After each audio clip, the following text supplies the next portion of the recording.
राजस्थान और मालवा की एक फेवरेट डिश है बाफले। बाफले तो यूँ तो सभी ने खाए होंगे, मगर आज के जो ये बाफले की रेसिपी है ना, ये कुछ अलग टाइप की है। ये है बाफला रोल। इसकी प्रिपरेशन के लिए हम लेंगे एक बर्तन में 3 कप आटा, आप अपनी रिक्वायरमेंट के अनुसार लीजिए।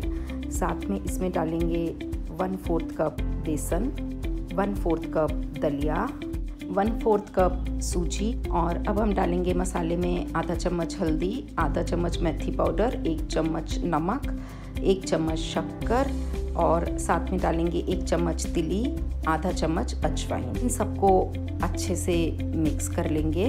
अब मिक्स करने के बाद में आप 1/2 कप तेल लेंगे और ये तेल आप इस आटे में डाल देंगे और इसको भी अच्छे से मिक्स कर लेंगे।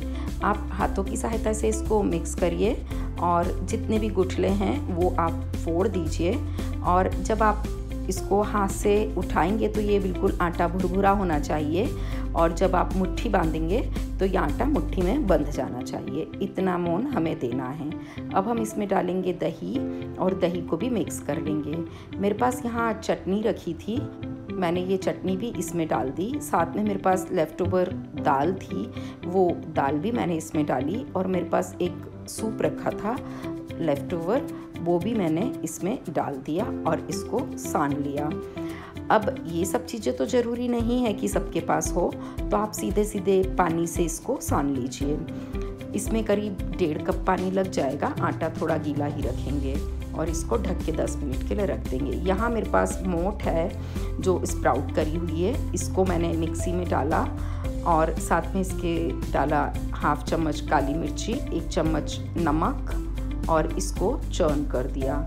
चर्न करने के बाद में इसको एक माइक्रोवेव के पॉट में निकाला और इसको 10 मिनट के लिए माइक्रोवेव में माइक्रो करने रख दिया, जिससे कि ये ड्राई हो जाए। अब यहाँ ये मसाला हमारा तैयार है।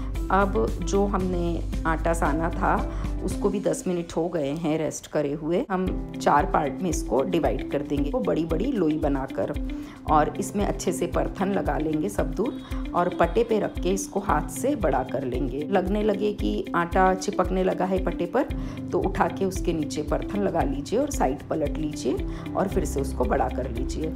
इस तरह से ये एक रोटी का शेप ले लेगी। और स्टफिंग के लिए दाल का मसाला तैयार करा था, वो स्प्राउटेड दाल का, तो उसको इसमें अच्छे से स्प्रेड कर देंगे और इस तरह से इसको रोल भी कर देंगे। बाफले रोल का आटा उसनते समय सूजी, मैदा, बेसन, इनमें से अगर कोई 2 चीज़ आप स्किप करना चाहते हैं तो कर सकते हैं। स्टफिंग में कोई ज़रूरी नहीं है कि जो मैंने बताया आप वही स्टफ़ करें, आप अपनी मर्जी से भी स्टफिंग तैयार कर सकते हैं। इस तरह रोल करने के बाद में एक चाकू की हेल्प से ये रोल ऐसे कट कर लेंगे। जब ये सारे पीसेस हमारे तैयार हो जाएंगे तो हम एक माइक्रोवेव का पॉट लेंगे और उसके अंदर इसको रख देंगे। अब हम इसको कन्वेक्शन मोड पे 16 मिनट के लिए 230 डिग्री पर रख देंगे। 16 मिनट बाद ये हमारे बाफला रोल अच्छे से सिक गए हैं। अब एक बर्तन में घी लेंगे और घी को गर्म करने के बाद में इसे अच्छे से तल लेंगे। तलने में करीब ये 5 से 7 मिनट लगेंगे। इसको मीडियम आंच पर ही तलेंगे। आंच ना तो बहुत धीमी हो ना ही बहुत तेज़ हो। बहुत तेज़ होने पर ये बहुत जल्दी जल जाते हैं। कुछ इसी तरह से उलटते पलटते इन्हें हम अच्छे से सेक लेंगे। ब्राउन कलर हो जाने के बाद में इसे निकालेंगे और इसे सर्व करेंगे। बाफला या बाफले रोल खाने के लिए सबसे बेस्ट बर्तन होता है स्टील की थाली। उसमें आप अच्छे से मिक्स करके इसको खा सकते हैं। बाफला रोल किसी भी प्रकार की चटनी, दाल और किसी भी प्रकार के भरते के साथ बेस्ट कॉम्बिनेशन है। लाइक के साथ कमेंट, ये भी एक बहुत अच्छा कॉम्बिनेशन है।